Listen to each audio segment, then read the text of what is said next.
Good morning, everyone. I'm Dr. Will Richardson, your friendly dermatologist at Natura Dermatology and Cosmetics.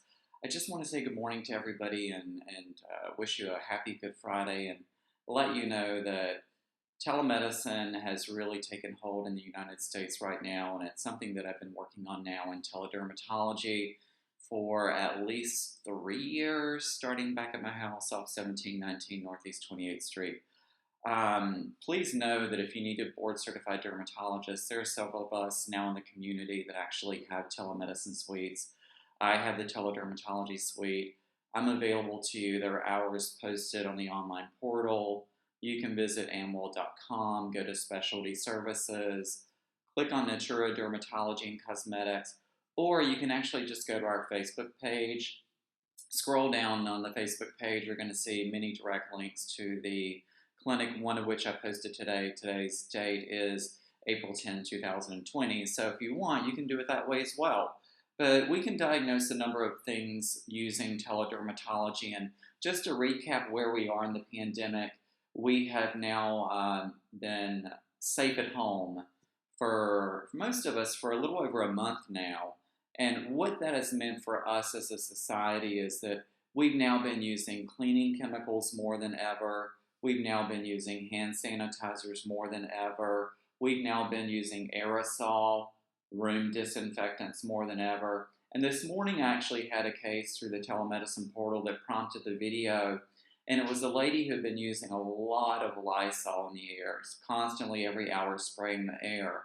When aerosols that you can smell, an aerosol by definition is anything you can smell, some of them you can't, obviously. But in this case, the room deodorizers, a lot of them you can smell. There are two things. You're smelling the actual chemical that's disinfecting the room, and you're usually smelling a fragrance that's associated with it. When that aerosol lands on skin that is thin, for example, the eyelid skin or the chest as well, in patients who have a lot of sun damage, it can cause an irritant contact dermatitis versus an allergic contact dermatitis. Either one of those manifest as scaly, red, itchy plaques on the chest, and sometimes the same on the eyelids. Everyone then always asks, well, why is it not on my face as well? Because the face, other than the eyelid skin, has lots of oil glands. Those oil glands, sebaceous glands, secrete a lot of natural waxes and moisturizers that protect the facial skin. But the eyelids and the chest skin do not have as many oil glands. So when those aerosols land on the eyelids or lands on the chest, it can be a little more irritating. What do you do when you first notice an itchy red rash? We go straight to the pharmacy and try and bypass Dr. Richardson or dermatologist. A little tip if you're going to do that. I understand that money is tight and perhaps you can't afford a teledermatology visit. The visits are $50 and you log into the portal, but if that's too much for you, I understand. We're all on a budget right now. If you're going to go to the pharmacy, please do not use Benadryl cream topically.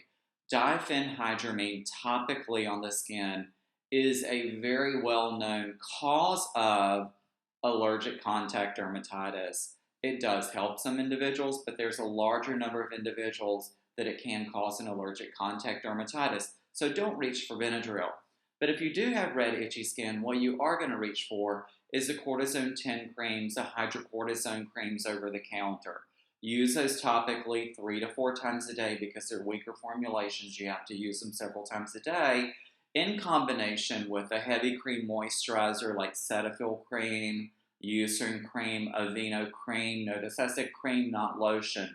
Creams are better at repairing the barrier. Oh, and CeraVe. Don't forget CeraVe. That's one of my favorites. Creams are better than lotions at repairing and restoring that barrier when something is red and itchy. So pick up hydrocortisone or cortisone 10, smear it on 3 to 4 times a day, and then use a moisturizer around the clock. We're all bathing several times a day to decontaminate ourselves. I totally get it. I understand. I'm in this ride with you together.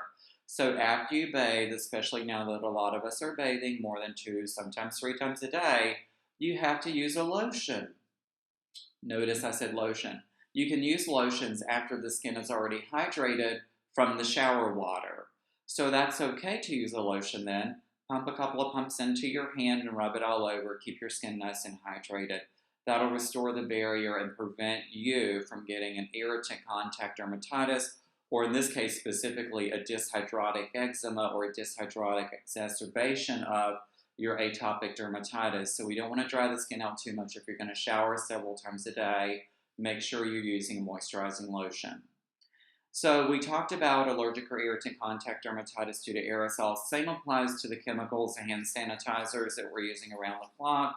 Remember, washing your hands is best. Wash your hands for at least 20 seconds underneath the faucet with warm soapy water. Use your hand sanitizers for on the go. Don't use them while you're at home. Only use them for on the go. Remember, when you're inside your home, it's your sterile environment. You take care of it, you keep it clean.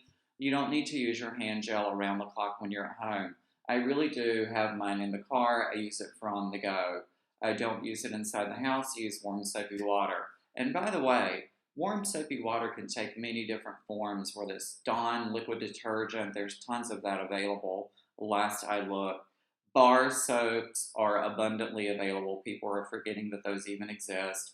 And then, of course, your basic hand soap, soft soap that you can use. But anything that will lather and suds will do great. Remember to be careful with the chemicals that you're using to keep your house clean and sterile with. Wear gloves if you're going to clean the house. Don't get your hands in contact with those chemicals because those chemicals are industrial. They're designed to decontaminate surfaces.